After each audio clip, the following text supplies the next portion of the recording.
Why are we so obsessed with this decade? What made it so special? The 90s, a time of change, nostalgia, and pure awesomeness. That crazy decade full of bold fashion, awesome music, and iconic moments.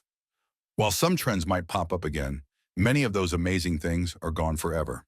From old school tech to unforgettable TV shows, the 90s were a world of their own. Let's take a nostalgic trip back to the 90s and explore the lost treasures of that epic era. Butterfinger BBs. Butterfinger BBs.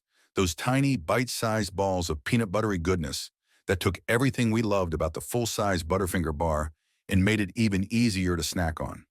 Pop one in your mouth and bam, you're hit with that signature crispy texture and rich flavor that was oh so satisfying. And let's not forget the legendary Bart Simpson, who made these little candies even more iconic with his unforgettable line, "Eat my shorts." Those commercials were everywhere, making Butterfinger BBs the ultimate 90s snack that no one could resist. But alas, like so many other beloved 90s treats, Butterfinger BBs were snatched away from us in 2006. No official reason was ever given for their disappearance, but many speculate that the candy's chocolate coating, which melted way too easily, might have been the culprit. It wasn't long before Butterfinger tried to replace them with Butterfinger Bites. But let's be real, those never quite captured the magic of the BBs. Now, those little candy balls live on only in our memories, a sweet piece of 90s nostalgia we can't help but miss. It's hard not to wonder, who else is holding out hope for a Butterfinger BB's comeback? Dial-up modems. Remember when getting online meant tying up the entire phone line? Dial-up modems were the only option back then, and they were painfully slow, capping out at a mere 56 kilobits per second, if lucky. That screeching noise the modem made while dialing in, only those who lived through the 90s truly get it.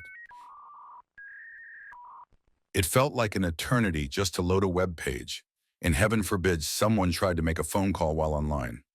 The connection would drop instantly, forcing the whole frustrating process to restart. And forget about streaming or downloading big files. Dial-up was basically just for reading text-based websites and hoping a picture wouldn't crash the connection. Fast forward to today and wireless internet and broadband connections zoom at lightning speed, making dial-up seem like an ancient relic.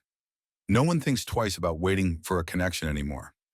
Dial-up modems are now quirky pieces of internet history, showing up in nostalgic videos and reminding everyone how far things have come.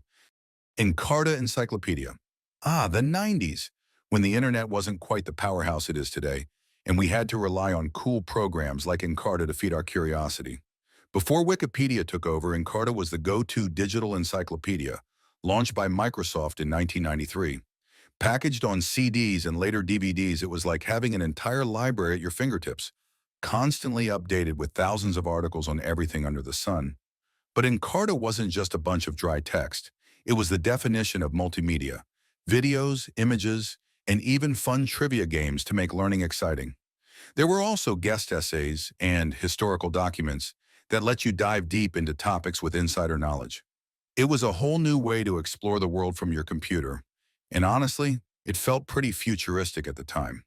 But as we all know, the internet kept growing, and platforms like Wikipedia came along, offering free and easy access to everything you could ever want to know. Sadly, Encarta couldn't keep up, and in 2009, Microsoft pulled the plug. It's one of those 90s gems we'll never see again, but it definitely left a mark on how we think about learning and the digital world. MiniDisc players. Remember the MiniDisc? Sony's bold attempt to replace cassette tapes with something sleek, digital, and way ahead of its time. Launched in the 90s, the MiniDisc was small, portable, and packed with high-quality sound, making it feel like the future of music. With the tagline, "And it's as portable as you are, the Sony MiniDisc, the future of tape," Sony hyped it as the next big thing. In Japan, the MiniDisc took off like wildfire, and for a time it seemed like it might dominate the audio world. But globally, not so much. The problem was that record labels were slow to jump on board, which meant that there weren't many albums available in the format. On top of that, blank MiniDiscs were priced way higher than blank CDs, about twice as much. That price gap made it tough for the format to compete with the already well-established CD market. Then came the MP3 player revolution, and just like that, the mini-disc began to fade into obscurity. Despite its cool factor and superior sound quality, the world was quickly shifting towards the digital music age, with streaming services and digital downloads taking over. Still, the mini-disc hung on in niche markets, staying around until 2013. It's a piece of tech history that's hard to imagine today. But if you remember it, the Sony mini-disc will always have a place in your 90s nostalgia. Zima. Ah, Zima. Remember that clear, citrusy drink that tried to shake up the alcohol scene in the 90s? Coors launched Zima in 1994, and it was marketed as the ultimate alternative to beer. With its tagline, "What if there wasn't any beer?" Zima was all about offering something light, crisp, and, well, different. It looked like water but packed an alcoholic punch. Imagine sipping on something that felt refreshing but had a bit of a buzz, a total change from your standard beer or hard liquor. At first, Coors targeted men, but let's be real, not many people could get behind the taste. It was way too sweet to be beer but too light to be a cocktail, leaving everyone wondering what exactly it was supposed to be. Despite all the bold advertising and that cool, futuristic packaging, Zima never really took off the way Coors had hoped. By 2008, the drink was discontinued in North America, disappearing from shelves and fading into obscurity. But hold up, Zima didn't completely vanish. It stuck around in Japan a bit longer before being officially pulled in 2021. Even though it wasn't a massive hit, Zima remains one of those weird 90s memories, like an experiment gone wrong that you can't help but smile about. Pogs. Remember the epic playground craze of the 90s? It was all about milk caps, or as we called them, Pogs. These little cardboard discs, with everything from cartoons to sports logos printed on them, were the hottest thing on the block. The game was simple. Stack your Pogs, grab a slammer, and try to knock down as many Pogs as you could. The more you flip, the more you won. Seriously addictive stuff. But here's the thing. Since kids were often keeping the Pogs they won, schools started freaking out. They saw it as gambling, and before you knew it, Pogs were banned in most places. And, well, when a playground game gets banned, it kind of kills the hype. Sure, Pogs are still around in some places, and there are even a few variations of the game floating around the world, but nothing will ever match the massive craze they had in the 90s. It was a moment in time that everyone from that era couldn't help but smile about. Pogs may be gone, but those memories of endless stacks and slammer battles? Those are forever. CRT computer monitors. Remember those giant, boxy CRT monitors that took up half your desk? Yeah, those were the standard in the 90s. If you were lucky enough to have a computer at home, you probably spent a lot of time staring at that bulky screen, hearing the hum of it powering on, and struggling with the weight when you tried to move it. These big guys were how we first experienced the internet, played early PC games, and even did school projects. But then technology came through and gave us sleek, lightweight LCD, OLED, and plasma monitors. Suddenly, we could have bigger screens that didn't take up half the room or give us a backache just by looking at them. The new screens were cheaper, more energy efficient, and so much more convenient. Sure, some gamers still cling to their CRTs for that instant response time and perfect resolution. But the rest of us, we've moved on to the shiny, slim displays of today. It's crazy to think how quickly CRTs became a thing of the past. Those chunky monitors that we thought were the future are now just a memory of the 90s, replaced by the sleek tech we now take for granted. Looks like the CRT era is officially over. Gaming magazines. Back in the 90s, if you were a gamer, chances are you were glued to your mailbox, waiting for that new gaming magazine to arrive. Video games hadn't hit the mainstream like they have today, so magazines like Electronic Gaming Monthly, Nintendo Power, Computer Gaming World, and Tips and Tricks were the holy grail for game news. These magazines gave you the inside scoop on upcoming games, cheat codes, walkthroughs, and reviews, and there was even a cool sense of community with reader submissions. But here's the thing, as the internet exploded, game news started to spread faster than a cheat code. No more waiting weeks for the next issue. Everything was available instantly online. And just like that, the golden age of gaming mags faded away. While the internet has taken over, and now you can get all your gaming news in real time, there's something about flipping through those old magazines that makes you miss the days when gaming felt like a secret world, where you had to uncover one page at a time. Today, it's all about blogs, social media, and video reviews. But we'll always have those sweet, nostalgic memories of gaming in print. Floppy disks. Remember the days when you had to rely on those tiny 3.5-inch floppy disks to store your files? They weren't even floppy anymore, but they were the go-to for saving everything in the 90s. Pop one into the A drive, and boom, you could transfer your documents, programs, and whatever else you needed between computers. These little guys were so iconic that the save icon in modern apps is still based on the image of a floppy disk, even though they've been gone for years. Back then, floppy disks seemed like magic. But as tech quickly advanced, their tiny storage just couldn't keep up. We needed more space, and that's when USB drives, CDs, and cloud storage came into play, making floppy disks practically obsolete. Sure, some niche industries like aviation still use them for specific purposes, but they've become little more than a nostalgic tech relic. The floppy disk is one of those things from the 90s that's hard to imagine now. In a world where we can carry hundreds of gigabytes in our pockets, that little disk seems like a piece of ancient tech. But hey, if you've still got one around, consider it a fun, quirky reminder of a simpler time. Appointment TV. Remember when TV shows were an event? You didn't just pick what to watch, you planned your whole evening around it. If you missed that episode of your favorite show or a live sports event, tough luck. No rewinds, no streaming, just the dreaded, "I'll catch it next time." If you were lucky, maybe you'd set up the VCR to record it. But that was like trying to perform surgery. Timing was everything. Back then, appointment TV was the norm. Everyone gathered at the same time, chatting the next day about what went down.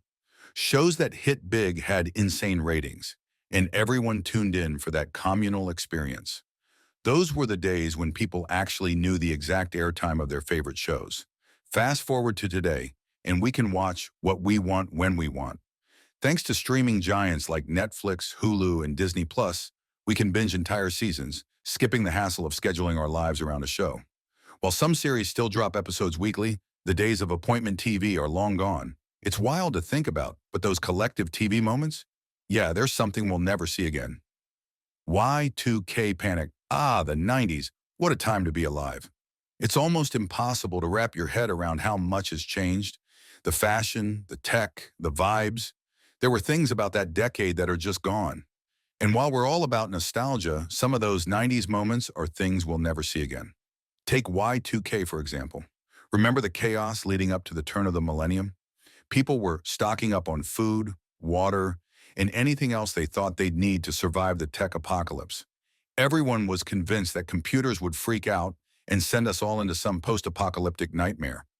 Even the government compared it to a natural disaster, like a major earthquake or hurricane that could disrupt our lives for weeks or months. Fast forward to midnight on January 1st, 2000, and nothing. No chaos, no collapse, just an almost silent transition into the new millennium. Of course, the Y2K panic didn't mark the end of doomsday predictions. The 2012 end-of-the-world craze had its own moment in the spotlight. But honestly, nothing hit the same level of paranoia and fear as Y2K. Remember the scramble for supplies, the endless countdowns, and the over-the-top media coverage? Yeah, that's one 90s phenomenon that's not making a comeback anytime soon. The Windows 95 3D maze. Screensavers have pretty much disappeared these days, thanks to every device having a sleep function to conserve power. But back in the 90s, screensavers were a huge deal, and one in particular took over. The Windows 95 3D maze. Anyone who had a computer in the 90s has likely seen this. It was like watching a mini video game unfold on the screen. The maze would appear, and the computer would navigate it on its own, making random left turns, dodging corners, and eventually leading to a smiley face. Once it finished, the maze would reset and generate a new one. The whole thing was strangely captivating, watching the AI figure out its path and guessing where the smiley face might show up next. It wasn't just simple, it was fun. There was something about the unpredictability that made it addictive. It felt like a mini-game that existed just to entertain while not actively using the computer. So why hasn't Microsoft turned that 3D maze into a full game? A little update, and it could have been an instant classic. The Delia's catalog. Founded in 1993, this mail-order catalog became the holy grail for teens looking to stay on top of the latest trends. From plaid flannel shirts to cute slip dresses, Delia's had it all. And if you were rocking an outfit from there, you were definitely ahead of the curve. It wasn't just a catalog, it was a fashion Bible for 90s teens trying to make sure they never showed up to school underdressed. But like many 90s staples, Delia's couldn't keep up with the competition. As online shopping took off and bigger brands started to dominate, Delia's slowly faded into the background. By the end of 2014, it filed for Chapter 11 bankruptcy and closed down all its stores. I declare bankruptcy. And just like that, the iconic brand that defined so many high school wardrobes was gone. There was a brief attempt to revive Delia's as an online-only store in 2015, but it never caught on. The brand eventually disappeared entirely, leaving behind only fond memories and a lot of 90s-inspired outfits. Today, the spirit of Delia's can still be seen in brands like Dolls Kill, which carry that same playful, bold vibe. But let's face it, nothing will ever quite capture the magic of those classic Delia's catalogs. The iMac G3. If the iMac G3 didn't catch anyone's eye in the late 90s, was it even possible to be in the tech scene? Apple's computers have come a long way since then, focusing on sleek designs, battery life, and those iTunes updates that everyone secretly dreads. But back then, Macs were chunky, clunky, and full of personality, and the iMac G3 was the crown jewel of this retro revolution. Let's talk about that Bondi blue shell. It wasn't just a computer, it was a statement. The iMac G3 was bold, bright, and oh so futuristic. It combined the computer and the monitor into one hefty yet stylish package. Sure, it was a little on the bulky side, but it didn't matter. This thing screamed cool in a way no tech had before. Faster, sleeker, and quieter than its predecessors, it was the must-have device for anyone who wanted to be ahead of the curve. But what really made the iMac G3 stand out was its personality. It wasn't just about functionality, it was about style. People loved showing off their colorful desktops, and it sparked a whole new era in tech design. While Apple has gone through countless updates since then, there's something special about that chunky, colorful desktop that we'll never see again. The iMac G3 wasn't just a computer, it was an icon. PB Crisps. Let's talk snacks, because PB Crisps was one of those treats that had everyone talking in the 90s. These were little peanut-shaped cookies packed with smooth peanut butter filling that made every bite pure bliss. And if peanut butter wasn't your jam, no worries. You could grab them in chocolate or strawberry flavors too. It was the ultimate snack mix for anyone craving something crunchy and sweet. Sadly, despite being a total hit for a brief moment, PB Crisps didn't stick around. They vanished as quickly as they appeared, all because they just couldn't keep up with the demand. These tasty little bites became a true relic of the mid-90s, leaving fans mourning the loss of their favorite peanut butter snack. But the love for PB Crisps didn't just disappear. A group of die-hard fans still hold on to the hope that these snacks will return, even going so far as to create a website dedicated to bringing them back. They won't let go of their PB Crisp dreams, and honestly, who could blame them? Sadly, despite their best efforts, these peanut butter-filled treats are nowhere to be found. So while PB Crisp may never make a comeback, they'll always be remembered as one of those iconic snacks we'll never see again. And that's a wrap on our list of the things from the 90s that don't exist anymore. Some of these relics may have faded into history, but the memories will always stick with us. What other 90s staples do you miss? Let us know in the comments. And don't forget to subscribe to our channel for more nostalgic trips down memory lane. If you enjoyed this video, give it a thumbs up and hit the bell icon to stay updated with all our latest content. Thanks for watching.